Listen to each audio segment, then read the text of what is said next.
बिस्मिल्लाहिर्रहमानिर्रहीम। अस्सलामुअलैकुम अज़ीज़ तलबा। इस वीडियो लेक्चर में हम न्यूमेरिकल एग्जाम्पल देखेंगे जो कि EMF equation of DC generator से रिलेटेड है। अब ये सबसे पहले हम एग्जाम्पल नंबर 3 देख रहे हैं और ये पेज नंबर 49 के ऊपर है। अब ये मैंने एग्जाम्पल कहाँ से ली है, पहले पहले लेक्चर के अंदर मैंने आपको किताबों के नाम बताए थे, उनमें सबसे एंड के ऊपर जो है वो खालिद महमूद गोंदल और मोहम्मद हफीज़ जाहिद की किताब मैंने आपको बताई थी। वो उर्दू की किताब है और डिप्लोमा लेवल पर लिखी हुई है। तो उसका जो है एग्जाम्पल नंबर ये 3 है और पेज नंबर 49 है। अगर उसके पेज नंबर 49 पर देखेंगे तो आपको ये एग्जाम्पल नंबर 3 नज़र आएगी। दूसरी चीज़ ये है कि ये एग्जाम्पल 2 मरतबा पेपर में आ चुकी है, इसलिए मैं ये एग्जाम्पल यहाँ पर एक्सप्लेन करने की कोशिश करूँगा, आपको समझाने की कोशिश करूँगा। ठीक है जी, इसलिए मैंने ये एग्जाम्पल का जो है मैंने चूज़ की है।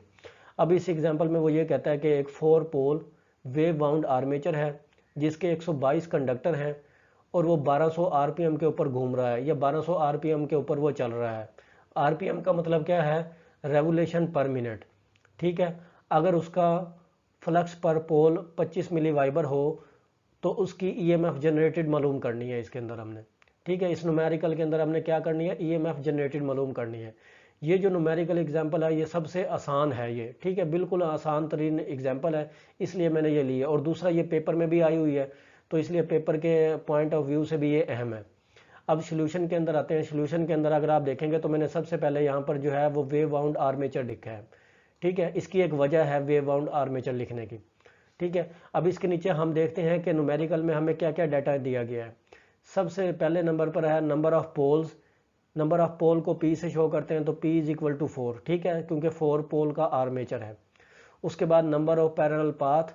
ठीक है, number of parallel path of current है ये। ठीक है, A इज इक्वल टू 2। अब A इज इक्वल टू 2 हमने क्यों किया है, क्योंकि हमें पता है कि वेव बाउंड आर्मेचर है और वेव बाउंड आर्मेचर के अंदर जो है वो A इज इक्वल टू 2 होता है। ठीक है, वेव बाउंड आर्मेचर के अंदर number of parallel path of current हमेशा 2 होते हैं, ये याद रखें। ठीक है, जितने मर्जी पोल का आर्मेचर हो, जितने मर्जी पोल की मशीन हो, लेकिन उसके अंदर जो करंट के गुजरने के जो पैरेलल पाथ जो होते हैं वो कितने होते हैं, वो हमेशा 2 होते हैं। इसलिए मैंने ये वेव बाउंड आर्मेचर ऊपर लिखा है। ठीक है, यहाँ से हमें ए की वैल्यू सेलेक्ट करने में आसानी हो जाती है। ठीक है जी, उसके बाद आ जाता है कंडक्टर्स। ठीक है, कंडक्टर को हम Z से शो करते हैं और Z इज इक्वल टू 122। ठीक है, तो यानी कि Z की वैल्यू वो कितनी है, वो 122 है। अब यहाँ पर स्पीड को हम N से शो करते हैं। N is equal to 1200 RPM. ठीक है, यानी कि 1200 आरपीएम के ऊपर वो जो आर्मेचर है वो घूम रहा है। ठीक है जी, उसके बाद आ जाता है फ्लक्स पर पोल।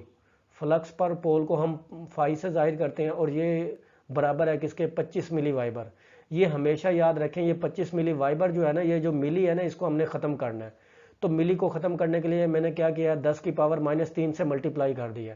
अब ये क्या हो गया, 25 ज़रब 10 की पावर -3 वाइबर आ गया। ये हमेशा याद रखें, इसका जो सिस्टम इंटरनेशनल में यूनिट है फ्लक्स का वो वाइबर है सिर्फ। तो इसलिए ये मिली को ख़त्म करने के लिए हमने 10 की पावर क्या लगा दिया है, 10 की पावर -3 लगा दिया है। ठीक है, और इस न्यूमेरिकल एग्जाम्पल के अंदर सिर्फ यही एक ट्रिक है कि स्टूडेंट्स क्या करते हैं, 25 मिली वाइबर को 25 मिली वाइबर ही लिख देते हैं, इसको ये मिली ख़त्म नहीं करते। तो यहाँ पर आपने इस चीज़ का ध्यान रखना है कि ये मिली को लाजमी ख़त्म करना है। तो मिली को ख़त्म करने के लिए मैंने क्या किया, 10 की पावर -3 से मल्टीप्लाई कर दिया, ये मिली ख़त्म हो गया। सिर्फ वाइबर में होनी चाहिए, फ्लक्स की वैल्यू हमेशा किस में होनी चाहिए, वाइबर में। ये हमेशा याद रखने आपने। ठीक है, इसके बाद EMF जनरेटेड ये हमने मालूम करनी है। अब हमने इसके अंदर जो है EMF जनरेटेड मालूम करनी है। EMF जनरेटेड मालूम करने के लिए हमारे पास जो फार्मूला जो है वो φNZ/60 मल्टीप्लाई बाई P/A। देखिए जी, यहाँ पर जो मैंने फार्मूला लिखा है ना वो जनरल फार्मूला लिखा है। ठीक है, मैंने यहाँ पर कौन सा फार्मूला लिखा है, जनरल फार्मूला लिखा है। जबकि पिछले वीडियो लेक्चर में मैंने आपको वेव बाउंड के लिए अलग फार्मूला बताया था और लैब बाउंड के लिए अलग बताया था। अब यहाँ पर वेव बाउंड है तो आप यहाँ पर डायरेक्ट वेव बाउंड का फार्मूला भी पुट कर सकते हैं। ठीक है, उससे भी न्यूमेरिकल ठीक हो जाएगा। अब लेकिन मैंने यहाँ पर क्या है, मैंने आपकी आसानी की खातिर ये है कि एक जनरल फार्मूला लिख दिया है। मैं आपसे यही कहूँगा हमेशा कि आपका जनरेटर जो भी हो, चाहे वो वेव बाउंड हो चाहे वो लैब बाउंड हो, आप कोशिश करें कि जनरल फार्मूले से उसको हल करने की कोशिश करें। जो general formula of EMF generated equation जो है ना, उससे आप उसको सॉल्व करें। अब इसके अंदर हमने क्या करना है, इसके अंदर सिर्फ हमने वैल्यू पुट करनी है।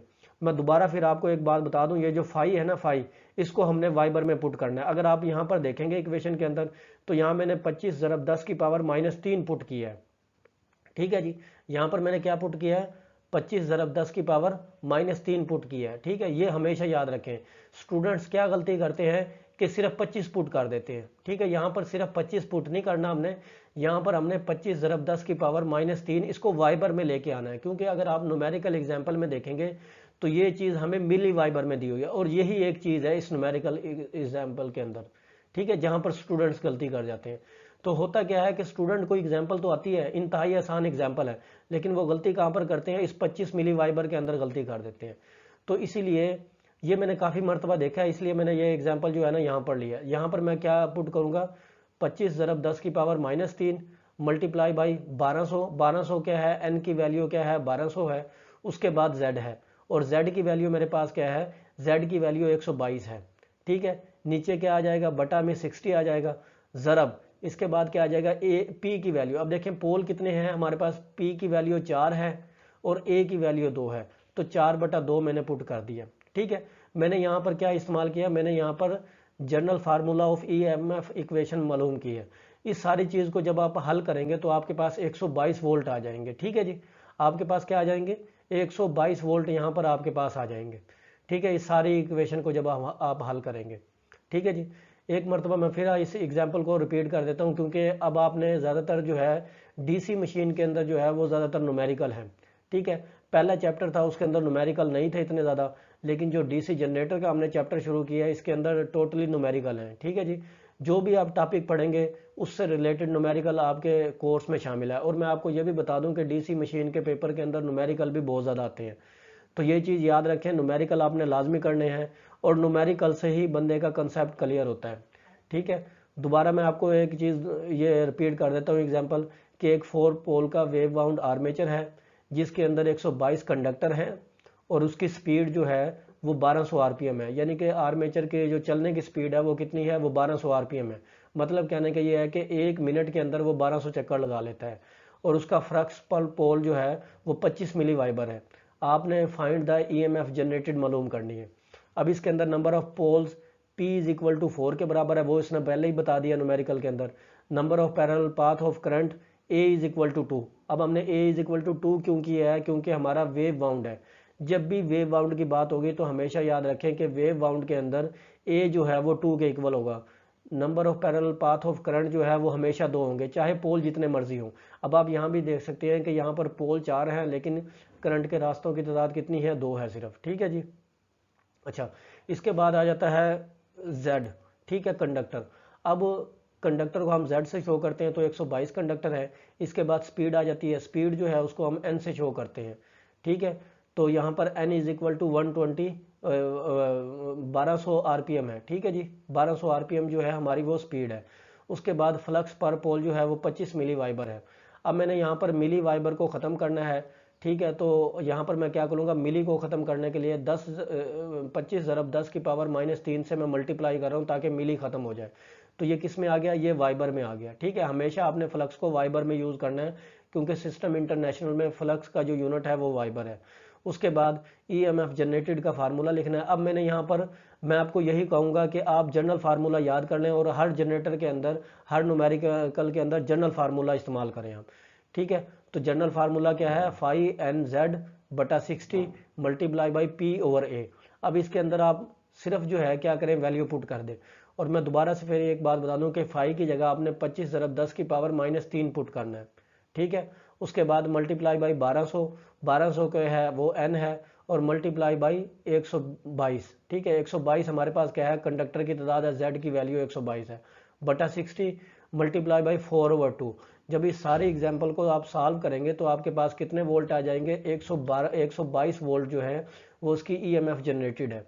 ठीक है जी, तो ये इंतहाई सिंपल और सादा एग्जाम्पल है। इसको 2 दफ़ा रिपीट करने का मकसद ये है कि आपको, ताकि न्यूमेरिकल समझ में आ जाए और आप कुछ ना कुछ पहले जो 5-6 न्यूमेरिकल हैं वो आप हल करने के काबिल हो जाएं। तो इस वीडियो लेक्चर में फ़िलहाल इतना ही। नेक्स्ट वीडियो लेक्चर तक इजाज़त दीजिए। अल्लाह हाफिज़। Thank you very much.